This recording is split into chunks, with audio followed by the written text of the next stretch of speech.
সকল এই বন্ধৰ কেইদিন তোমালোকক মই EVS পৰিৱেশ আৰু সাধাৰণ জ্ঞান পাঠটো মই তোমালোকক শিকাম। তো আজি আমি তোমালোকক শিকাবলৈ ওলাইছোঁ পৰিৱেশ আৰু সাধাৰণ জ্ঞানৰ আমাৰ ঘৰচীয়া প্ৰাণী লেসন নাম্বাৰ 4। তোমালোকে চাবা EVSৰ লেসন নাম্বাৰ 4 পাঠটোৰ নাম হ'ল আমাৰ ঘৰচীয়া প্ৰাণী। এতিয়া শুনা, ঘৰচীয়া শব্দটো মানে কি? ঘৰচীয়া শব্দটো হ'ল যিবিলাক প্ৰাণী ঘৰত থাকে, যিবিলাক বস্তু ঘৰত থাকে সেইবিলাক প্ৰাণীক আমি ঘৰচীয়া প্ৰাণী বুলি কওঁ। অৰ্থাৎ ঘৰত যিবিলাক প্ৰাণী, এতিয়া ভালকৈ শুনি লোৱা, ঘৰচীয়া মানে কি? যিবিলাক প্ৰাণী ঘৰত থাকে সিহঁতক কি বুলি কোৱা হয়? ঘৰচীয়া প্ৰাণী বুলি কোৱা হয়। আৰু যিবিলাক জংঘলত থাকে তেওঁলোকক আমি বনৰীয়া প্ৰাণী বুলি কওঁ। তো প্ৰথমতে আমি শিকি ললো ঘৰচীয়া শব্দটোৰ অৰ্থ। তাৰপিছত আছে প্ৰাণী। প্ৰাণী মানে হ'ল যিবিলাক বস্তুৰ প্ৰাণ আছে, যিবিলাক বস্তু যেনেকুৱা মানুহৰ প্ৰাণ আছে, গৰু, ছাগলী, ভেড়া ইত্যাদি, এইবিলাকৰ প্ৰাণ আছে, জীৱন আছে, যাৰ কাৰণে সিহঁতক প্ৰাণী বুলি কোৱা হয়। তো আমি আজি কি কৰিম? ঘৰচীয়া প্ৰাণী, যিবিলাক প্ৰাণী ঘৰত থাকে, যিবিলাক জীৱ জন্তু আমি ঘৰত পোহো, এইবিলাক জীৱ জন্তুৰ বিষয়ে আজি আমি আলোচনা কৰিম। তো তোমালোকে নিশ্চয় জানা, তোমালোকৰ ঘৰতো বহুতো প্ৰাণী, ঘৰচীয়া প্ৰাণী আছে। তো তোমালোকে কি কি ঘৰচীয়া প্ৰাণীৰ নাম জানা তোমালোকে লিখিবা। আজি আমি কি কৰিম? কিছুমান ঘৰচীয়া প্ৰাণীৰ বিষয়ে জানিম। তেওঁলোকে আমাক কেনেকৈ সহায় কৰে, তেওঁলোকে আমাক কেনেকৈ উপকাৰ কৰে, সেই বিষয়ে আজি আমি আলোচনা কৰিম। তো ঘৰচীয়া প্ৰাণী কি কি আছে?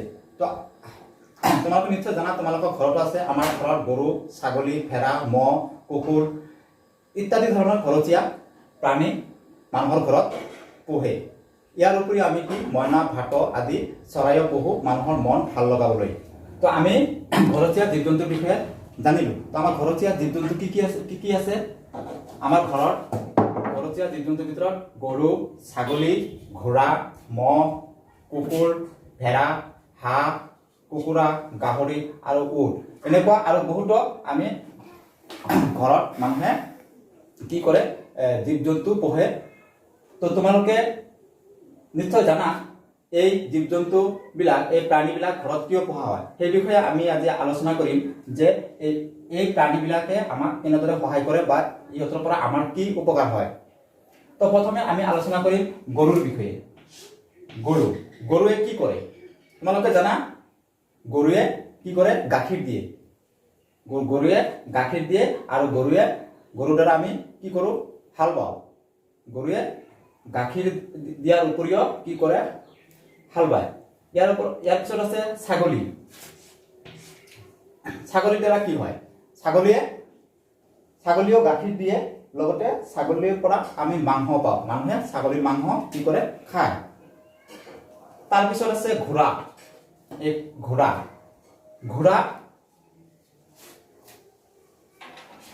দ্বাৰা কি হয়? কি কৰোঁ আমি? ঘোঁৰাই গাড়ী টানে। তোমালোকে দেখিছানে নাই? ঘোঁৰাই গাড়ী টানে, লগতে ঘোঁৰাই এঠাইৰ পৰা আন ঠাইলৈ কোনো মানুহক লৈ যোৱাৰ কাৰণে মানুহে ঘোঁৰা ব্যৱহাৰ কৰে। তাৰপিছত আছে মহ। মহেও সেই একেই গৰুৰ দৰে মহে গাড়ী টানে। মহৰ পৰা আমি কি পাওঁ? গাখীৰো পাওঁ। তাৰপিছত আছে কুকুৰ। কুকুৰো পোহনীয়া প্ৰাণী। কুকুৰৰ পৰা আমাৰ বহুতো উপকাৰ হয়, কাৰণ কুকুৰে মানুহৰ ঘৰ কি কৰে? পহৰা দিয়ে। কুকুৰ যে আমাৰ ঘৰত থাকে, আমাৰ ঘৰখন কুকুৰে পহৰা দিয়ে। আৰু কুকুৰ বৰ বিশ্বাসী প্ৰাণী। তাৰপিছত আছে ভেড়া। ভেড়াৰ পৰা আমি বিশেষকৈ ভেড়াৰ পৰা ঊণ পাওঁ। লগতে ভেড়াৰ মাংস মানুহে খায়। ইয়াৰ পিছত আছে হাঁহ। হাঁহৰ দ্বাৰা কি হয়? হাঁহে কি কৰে? কণী দিয়ে। তোমালোকে নিশ্চয় দেখিছা যে হাঁহে কি কৰে?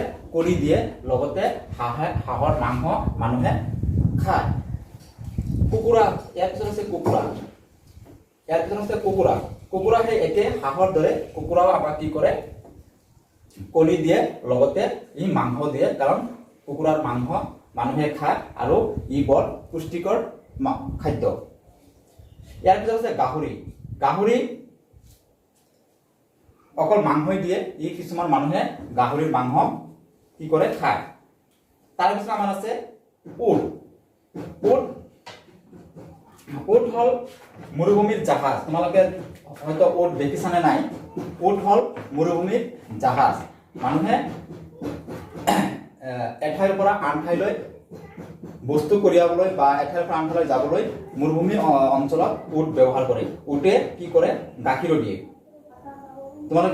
তোমালোকে নিশ্চয় জানা যে এইবিলাক প্ৰাণীৰ উপৰিও আমি ঘৰত আন বহুতো প্ৰাণী হয়তো তোমালোকৰ ঘৰত আছে তোমালোকে ঘৰত কি পোহনীয়া এনেকুৱা প্ৰাণী আছে আৰু সেইবিলাকৰ দ্বাৰা কি উপকাৰ হয় কিয় পোহা তাৰ এটা তালিকা তোমালোকে বনাবা নিজৰ কপিত এটা তালিকা বনাই ৰাখি দিবা বা এইটো ফটো মাৰি আমাৰ হোৱাটছআপ গ্ৰুপত পঠাই দিবা আমি ঘৰচীয়া প্ৰাণীবোৰৰ বিষয়ে জানিলো এতিয়া আমাৰ কিছু ইয়াত তোমালোকৰ কিতাপত চাবা কিছু প্ৰশ্নমালা দিয়া আছে সেই বিষয়ে আমি অলপ এতিয়া আলোচনা কৰিম কি প্ৰথম প্ৰশ্ন আছে হাঁহ আৰু কুকুৰাৰ পৰা আমি কি পাওঁ অলপ আগতে মই কৈছিলো হাঁহ আৰু কুকুৰাৰ পৰা আমি কণী আৰু মাংস পাওঁ তোমালোকে এই প্ৰশ্নটো তোমালোকৰ বহীত লিখি উত্তৰটো সুন্দৰকৈ লিখিবা যে হাঁহ আৰু কুকুৰাৰ পৰা আমি কণী আৰু মাংস পাওঁ সেকেন্ড কোৱেশ্চন আছে গাহৰি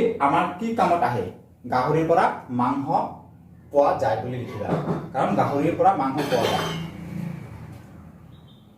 ছাগলীয়ে আমাক কি দিয়ে ছাগলী অলপ আগত মই কৈছিলো ছাগলীয়ে আমাক কি দিয়ে ছাগলী আমাক গাখীৰ দিয়ে লগতে মাংস দিয়ে মহে কি কাম কৰে মহে গাড়ী টানে লগতে গাখীৰ দিয়ে ভাট চৰাই কিয় পোহে ভাট চৰাই মই অলপ আগত কৈছিলো যে মইনা আৰু ভাট মানুহে মন ভাল লগাবলৈ পোহে তো তোমালোকে ইয়াত লিখিবা ভাট চৰাই মানুহে মন ভাল লগাবলৈ পোহে ইয়াৰ পিছত আছে কিতাপত নথকা দুবিধমান পোহনীয়া প্ৰাণীৰ নাম লিখা মই অলপ আগত তোমালোকে কৈছিলো এইটো লিখিবলৈ যে ইয়াৰ উপৰিও মই যিখিনি ইয়াত প্ৰাণীৰ নাম লিখিছো গৰু ছাগলী ঘোঁৰা মহ কুকুৰ ভেড়া হাঁহ কুকুৰা গাহৰি আৰু উট এইকেইটাৰ বাহিৰত তোমালোকৰ ঘৰত আৰু কি প্ৰাণী আছে সেইটো এখন তোমালোকৰ বহীত লিখিবা ইয়াৰ পিছত চোৱা মৰুভূমিৰ জাহাজ কাক বোলে নেক্সট কোৱেশ্চন মৰুভূমিৰ জাহাজ কাক বোলে মই অলপ আগতে কৈছিলো যে উটক মৰুভূমিৰ জাহাজ বুলি কোৱা হয় তো ইয়াত কি আছে মৰুভূমিৰ জাহাজ কাক বোলে তোমালোকে লিখিবা উটক মৰুভূমিৰ জাহাজ বুলি কোৱা হয় পঞ্চম প্ৰশ্নটো আছে গাখীৰ পোৱা দুবিধ জন্তুৰ নাম লিখা তোমালোকে নিশ্চয় জানা তোমালোকৰ ঘৰতো আছে গাখীৰ পোৱা দুবিধ জন্তুৰ নাম এটা হল গৰু আৰু ছাগলী দুটা লিখিলে হ'ব দুটা লিখিব দিছে গৰু আৰু ছাগলী গৰুও গাখীৰ দিয়ে ছাগলীও গাখীৰ দিয়ে মহেও গাখীৰ দিয়ে উটেও গাখীৰ দিয়ে তো ইয়াৰ পৰা তোমালোকে যিকোনো দুটা যিটা তোমালোকৰ সহজ বুলি ভাবা সেই দুটা তোমালোকে লিখিবা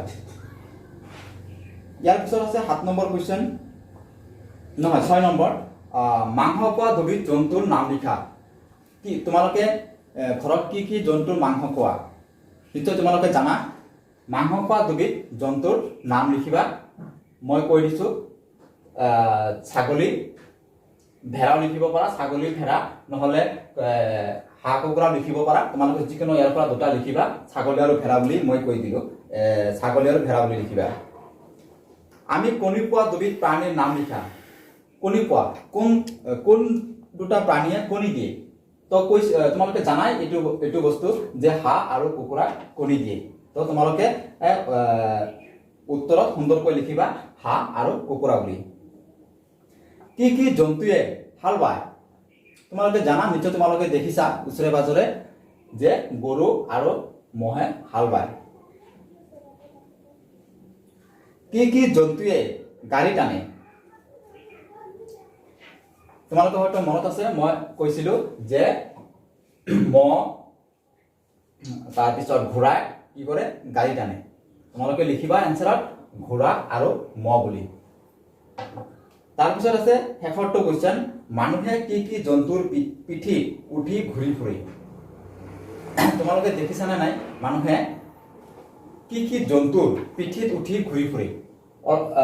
তোমালোকে চাবা যে মানুহে উটৰ পিঠিত, উট আৰু ঘোঁৰাৰ পিঠিত উঠি ঘূৰি ফুৰে।